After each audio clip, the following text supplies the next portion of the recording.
Spectrum wants to hear your views. You can SMS at any time during the show. Type Spectrum, leave a space, type in your contribution and name, then send it to 7197. Your views, our interviews on Spectrum, Radio 1 FM 90. Hello, a very warm welcome. This is Spectrum on Radio 1. I'm your host, Edmond Kizito. On Spectrum tonight is President Museveni on a collision course with Parliament over the oil and gas sector. Yesterday, President Museveni called an impromptu press conference at State House Nakasero to give his position on the current debate about the oil and gas sector. It followed a parliamentary debate in which resolutions were passed amid bribery accusations against 3 senior ministers. He was unhappy that NRM legislators did not think about an internal NRM debate and consulting him as party chairman before taking part in this parliamentary debate. On the alleged corruption, the president indicated that his initial investigation revealed that documents on which ministers Sam Kutesa and Hilary Onek were implicated were forged. He also denied reports published by the whistleblower website, WikiLeaks, that he might have received a bribe from Italian oil firm Eni, which desperately wanted to buy out assets and interests in heritage. In President Museveni's words, the authors of the reports are idiots. Among the key resolutions passed by Parliament was 1. Halting all contracts and transactions within the sector until all the relevant laws are put in place. 2. Dismissing ministers implicated until an investigation can be carried out by an ad hoc committee concluded. Protesting against the arbitration outside of Uganda, rejecting any contracts that have confidentiality clauses, and ensuring that the sector becomes more transparent by joining the UK-based Extraction Industry Transparency Initiative. Now, the position of the president has been greeted with contempt. Many legislators, including those in his party, say the president is trying to malign Parliament, which must remain independent and assertive. So tonight we ask, are the views of President Museveni on the oil and gas sector in consonance with those of Parliament and the general public? Our guests tonight, Honorable Bettie Kamya, President of the Uganda Federal Alliance. You're most welcome, Honorable Kamya. Thank you, Edmond, and good evening, listeners. We're also joined by Mr. Henry Ford Mirima, a veteran journalist, right now spokesman of the Bunyoro Kitara Kingdom. You're most welcome, Henry Mirima. Thank you, Edmond, and good evening, listeners. Our third guest is Honorable Ephraim Biraro, Buhweju County MP from the National Resistance Movement. You're most welcome, Honorable Biraro. Thank you, Edmond, and good evening, everybody and listeners. Honorable Kamya, you were a member of the last parliament. Now, there was this 2-day debate in parliament about this oil and gas sector, which ended with resolutions, key resolutions being passed about the bipartisan house, basically, 2 sides agreeing. Did this debate really justify recalling parliament? Yeah, first of all, I want to really congratulate members of parliament for the unprecedented victory. 1, to get parliament recalled in spite of resistance from the executive and even from the speaker herself. I think that was a great achievement.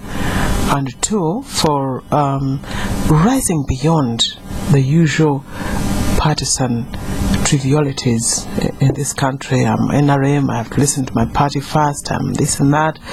I think that they deserve kudos for rising beyond that and being statesmen and stateswomen in this debate. We could see especially the one that stood out in this debate on both sides of the house, especially those from the NRM camp, were brilliant. They did a really great job, and I must say I'm very proud of them.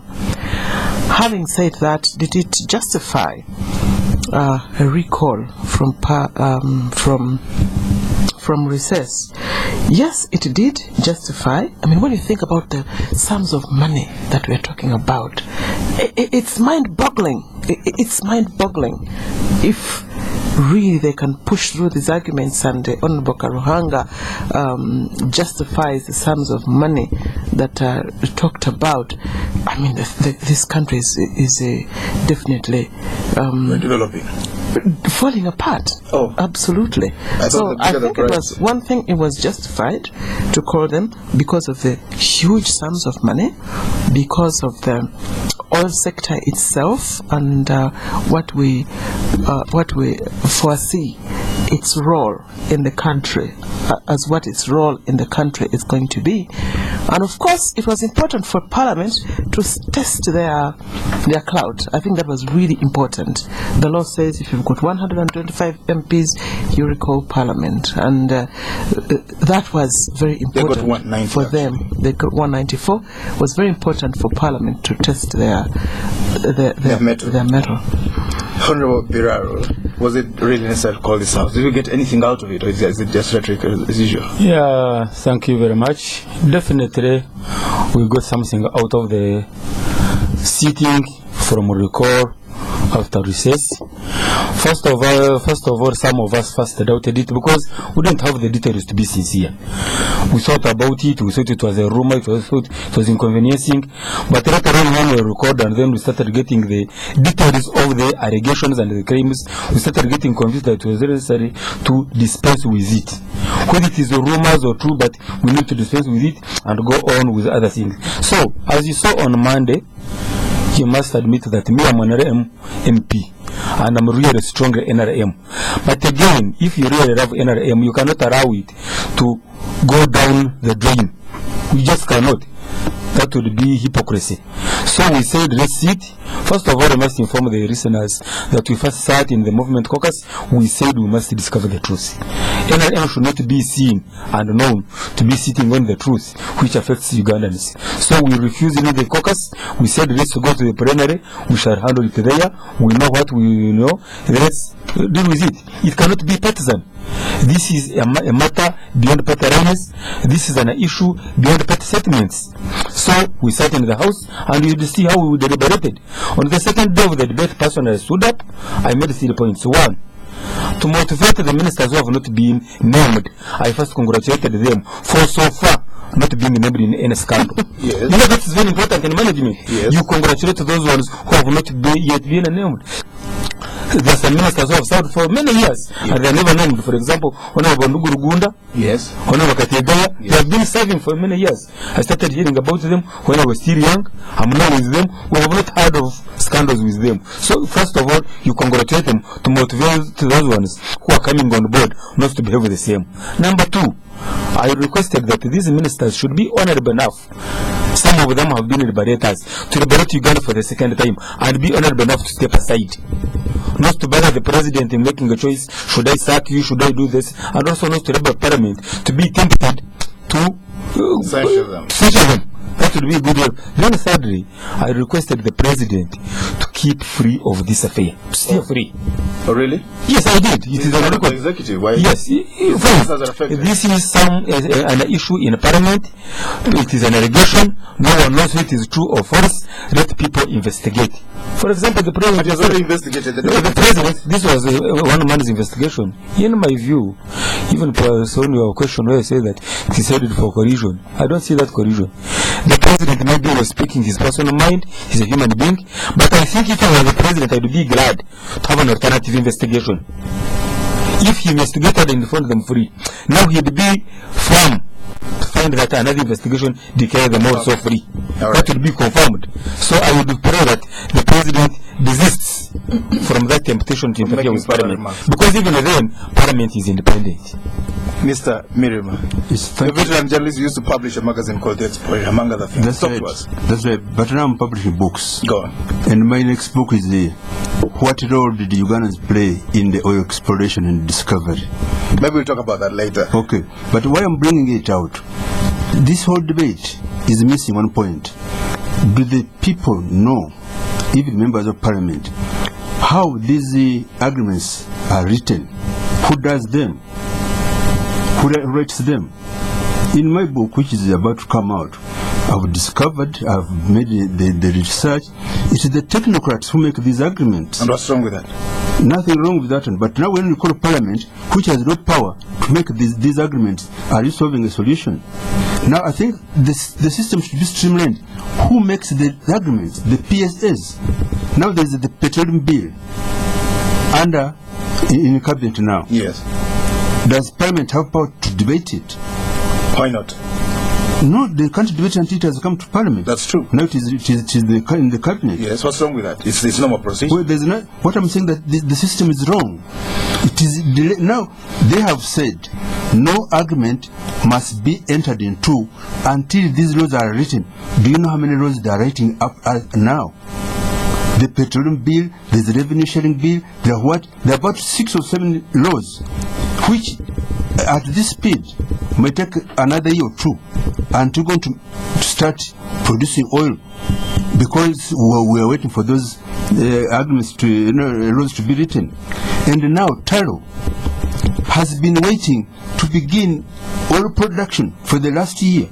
And they've got their machinery here, they've got everything ready, but they can't proceed. But is the parliament aware that there's no system? I picture President Museveni. From my book, I've discovered that he played a very big role in the oil discovery. But now... Not discovered. It was discovered in 1926. He wasn't born at that time. No, 26. What are you 1926, yes. No, oil was not discovered in 1926. They knew there was a potential, but oil was discovered officially 206. Well, 1985, there was a Petroleum Act, which is right now being used. But there was no oil discovered at that time. The act was there, yes. All right, let's move to less contentious areas. I think it was discovered in 1926. Drilling was some no, they knew. Seismic tests were undertaken in 1933. Edmond. The Petroleum Act, which we are now using, was drafted and passed in 1985 under Milton Obote. Edmond, those are facts. Let's be clear. They at 19, not even 26, 1906, the oil sippings were known. Then they were confirmed by the British geologist Wayland and so on. 1938, they drilled a well at Wiki. They drilled it, but the actual discovery, like Speak discovered the Nile, that we've got commercial viable oil. That's what you're talking about. That was 2006. When Speak discovered the River Nile, nobody had discovered it before that. No, didn't discover it. He just found it here. Okay, let's move forward. What I'm saying is, we don't have a system of making laws. Now, if the parliament says no action is going to take place until the laws are made, are finalized, we might take another 10 years. Will the Taro not to produce our oil? Because the Taro has got the machinery ready. Right. But they can't proceed. And there's one agreement with Sinuk and Total which is being played. Yeah, now we have got to clarify some of these things, because oil is a new thing. One, the information we have, which we don't have on paper but we informed as parliament, Taro is not an extraction company. Taro is qualified only as an exploration company. Yeah. Now, the fact that no, it's okay. the fact that Taro is said to be having machinery for extraction around, I may call that one raping the whole thing. No, that's what I'm saying. Because Taro is combining with the two other companies. Yes, Total and Total, but they're under the umbrella of Taro. So when you said that they don't have, extraction expertise, they have got partners. They've got partners, so they are doing it together. Let's pick up. Let's not lose the fact that you tried to bring out. What do you think they should have done in those 2 days when they met yesterday? Those 2 days. First of all, they should have brought. They brought Kalisa. But Kalisa did not tell them how the arguments are made. What should be done? Talk to us about the idea. First of all, they should streamline who makes these arguments. Today it is the technocrats. By the way, these technocrats are well qualified petroleum engineers, discussants, and so on. But they work behind the scenes. They are civil servants. Now the question is, how do you bring these technocrats to work with the parliamentarians, with the politicians? Because now Parliament is okay. I support their move of making the thing public, because we need transparency. Me, I come from Bunyoro, and we are demanding our share of the oil. Yes. We are not getting it.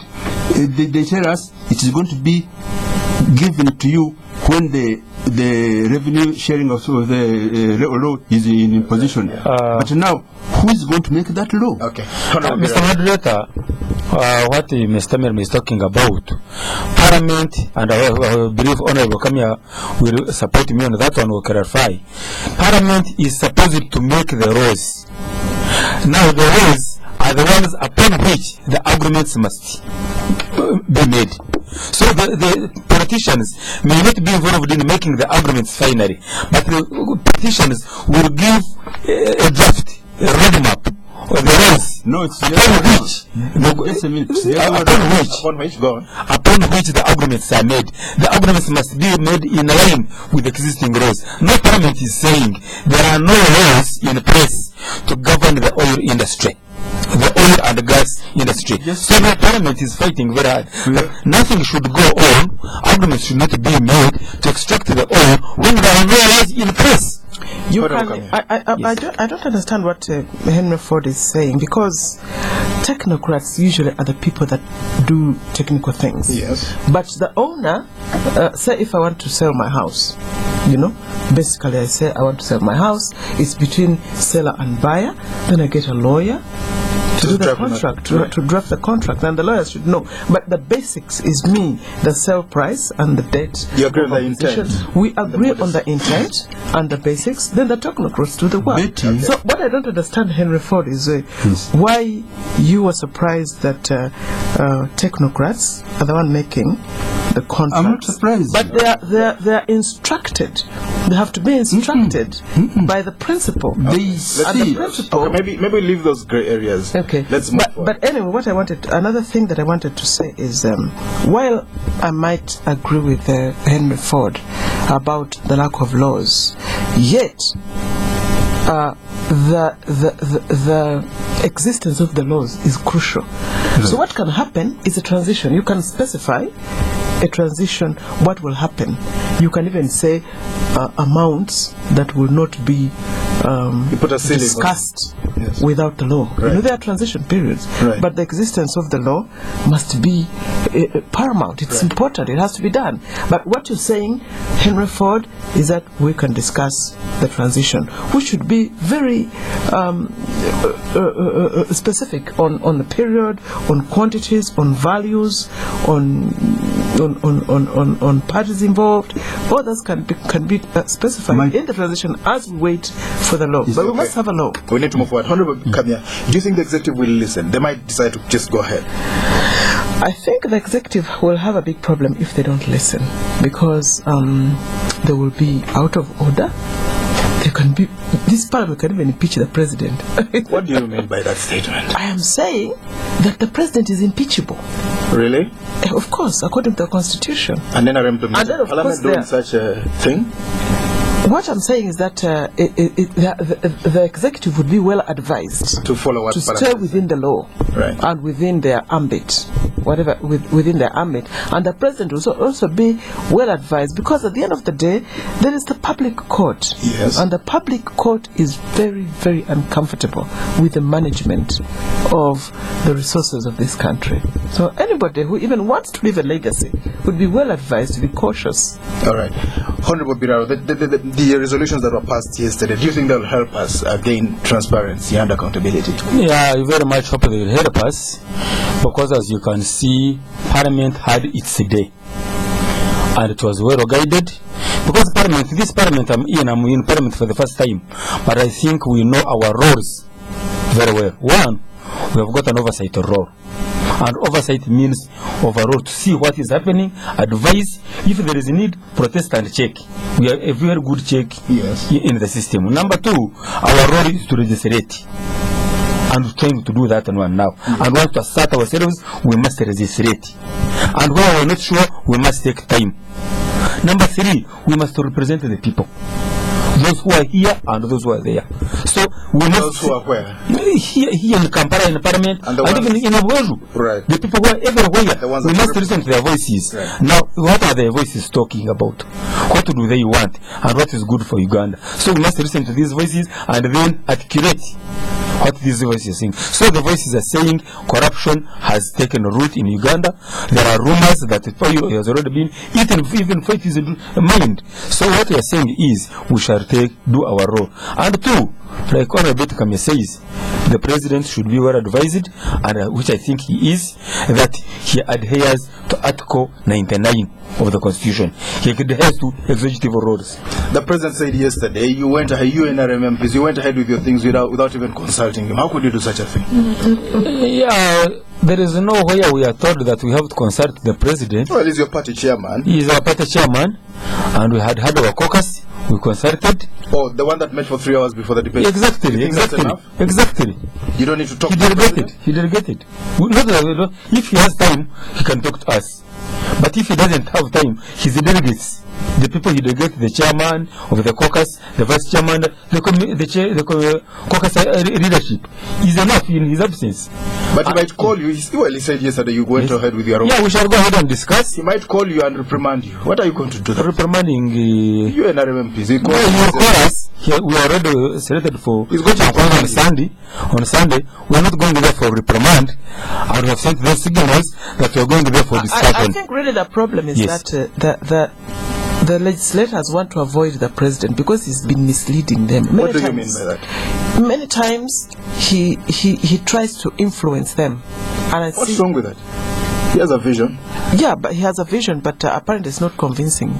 Sometimes it's not very convincing to these people. So when sometimes he tries to influence them in a direction that is not pro people direction, and they resist, then they go on a collision path with them. So the smart thing to do, if you can avoid him, is to do that. Then you can't say, I told you, and no, you're not on a collision path. You're just sorry, we didn't meet. We didn't meet. All right, this is Spectrum on Radio, and I'm going for a break. We'll be back. We'll talk about corruption. The president said yesterday nobody ever gave him a bribe, and if someone gave it to him in his sleep, he's lost his money because that company never got anything. Stay tuned.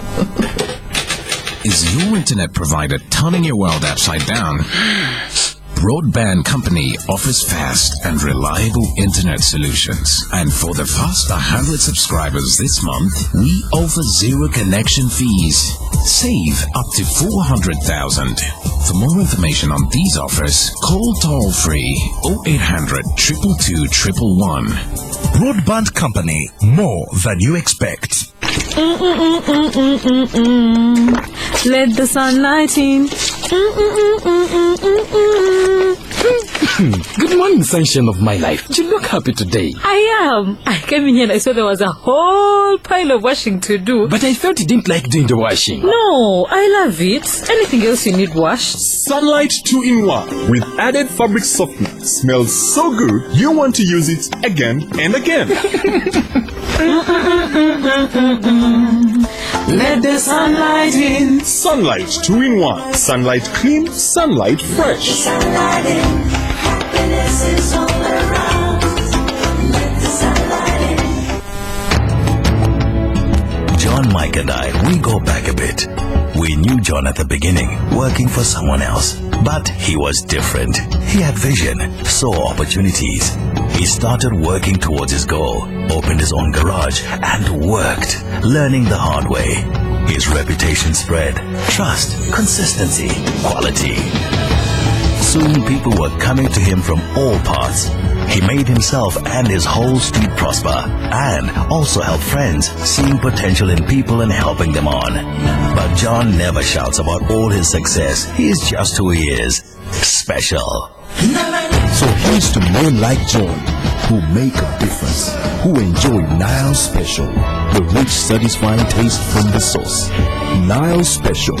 You've earned it. Not for sale to persons under 18. Spectrum on Radio 1 FM 90 is brought to you by Stanbic Bank.